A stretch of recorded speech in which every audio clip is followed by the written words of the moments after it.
Hello students. स्वागत है मेरे YouTube channel sir Anil Jangid में। तो आज हम कक्षा 9 प्रश्नावली 2.1 करने वाले हैं। इजी है बहुत ही, इसमें ज़्यादा कुछ खास है नहीं करवाने को, सिर्फ वैसे बताने वाला ही है। तो चलिए देखते हैं।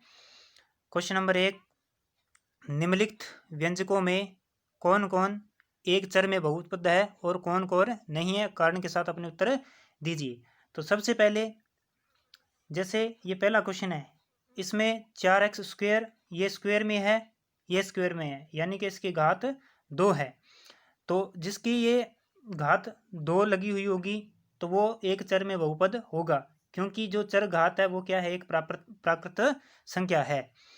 ये एक चर में बहुपद नहीं होगा, ये भी नहीं होगा, क्योंकि इनकी जो चर घात एक प्राकृत संख्या नहीं है।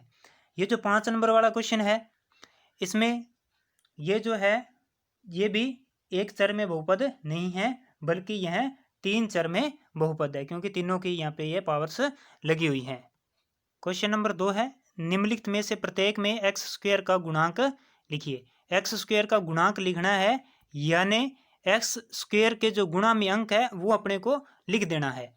तो जैसे पहला था, इसमें आपको यहाँ पर दिखाई दे रहा होगा x² लिखा हुआ है, पर इसके आगे कोई अंक नहीं है। अंक तो है वो, लेकिन वो क्या है, 2 प्लस है, लेकिन इसके गुणा में तो कोई अंक नहीं है।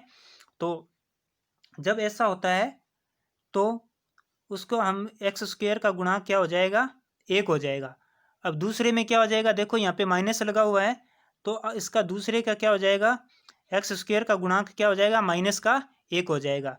और जो तीसरा क्वेश्चन है आपके, तो यहाँ पर देखिए तीसरे में x² के आगे क्या है, π/2 गुणा में है, तो इसमें x² का गुणांक क्या हो जाएगा, π/2 हो जाएगा। तो इसमें फोर्थ नंबर क्वेश्चन में देखो √2x-1 है, यहाँ पे कोई स्क्वायर वाला है ही नहीं, x² गुणांक इसमें है ही नहीं, तो इसमें जो आपका फोर्थ नंबर है उसका क्या हो जाएगा, 0, इसमें तो कुछ है ही नहीं। नेक्स्ट क्वेश्चन, 35 घात के द्विपद का और 100 घात के एक पदी का एक एक उदाहरण दीजिए। तीसरा क्वेश्चन देखिए, इजी है, कोई ज़्यादा मुश्किल नहीं है। तो 35 घात लगानी है हमने को, कुछ भी लिख दो, 2x लिखा, इसकी पावर 35 लगाई, पर ये अपना द्विपदी होना चाहिए 5/। इसी प्रकार आप कई उदाहरण ले सकते हैं। और यहाँ पर ध्यान रखना, द्विपदी का अर्थ क्या होता है, द्विपदी का अर्थ होता है 2 पदों वाला व्यंजक। 2 पदों वाला व्यंजक, जैसे x+5 हो गया, 3x+7 हो गया, ऐसे 2 पदों वाला व्यंजक। तो ये था 35 घात के लिए। अब हमें बताना है एक पदी जिसमें एक ही व्यंजक हो, और पावर कितनी होनी चाहिए, घात कितनी होनी चाहिए, 100 होनी चाहिए। तो कुछ भी लिख दो, 3y की पावर 100 लिख दो, 2x की पावर 100 लिख दो, ऐसे, लेकिन एक पदी में होना चाहिए ये।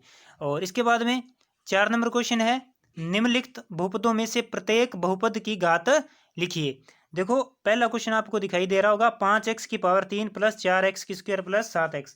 हमें क्या लिखनी है, बहुपद की घात लिखनी है। हम ऐसा जब भी क्वेश्चन आए तो हम बड़ी घात को लेते हैं। किसको लेते हैं, बड़ी घात को, क्योंकि घात तो इसमें इस पर भी लगी हुई है और इस पर भी लगी हुई है, पर बड़ी किस पे है, इस पर है।